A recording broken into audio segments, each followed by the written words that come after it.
Pergi ke taman memetik kenanga, kenanga kuning harum baunya. Hari ini sekolah dibuka. Mari belajar dengan gembira. Assalamualaikum dan salam sejahtera. Mari kita saksikan sekitar hari pertama persekolahan di SK Felda Cuping.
Bismillahirrahmanirrahim. Assalamualaikum warahmatullahi wabarakatuh.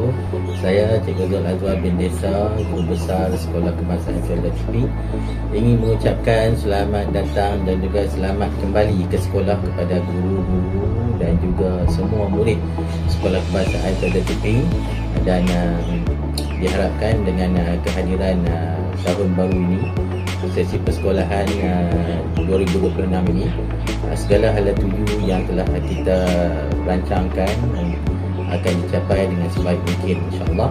Dan saya harap guru-guru meneruskan kecemerlangan yang pernah dicapai pada tahun 2025, dan diharapkan capaian dan kemandirian murid Sekolah Kebangsaan Felda Cuping ini akan terus gemilang di tahun ini. Sekian, wabillahi taufiq wal hidayah. Assalamualaikum warahmatullahi wabarakatuh. Assalamualaikum. Selamat pagi. Welcome back to school. Selamat kembali ke sekolah. Kepada semua warga SKFC, terutama staf dan guru-guru, setiap garis penamat maka bermulalah garis baru. Selamat maju jaya ke arah kecemerlangan yang lebih hebat bagi SKFC. Sekian, terima kasih. Bye-bye. Bismillahirrahmanirrahim. Assalamualaikum warahmatullahi wabarakatuh. Selamat datang kepada semua pelajar, guru serta staf bagi sesi persekolahan tahun 2026. Alhamdulillah, pada tahun ini kita dapat melaksanakan sesi persekolahan dengan penuh jaya, dan apa yang penting ialah kita pada tahun ini menumpukan kepada aspek-aspek keselamatan yang akan dititikberatkan. Alhamdulillah, selamat datang ke sekolah. Semoga terus ceria dan berjaya. Assalamualaikum warahmatullahi wabarakatuh. Okay. Kepada semua guru, staf dan semua murid, welcome back to school. Selamat menjalani persekolahan 2026. All the best.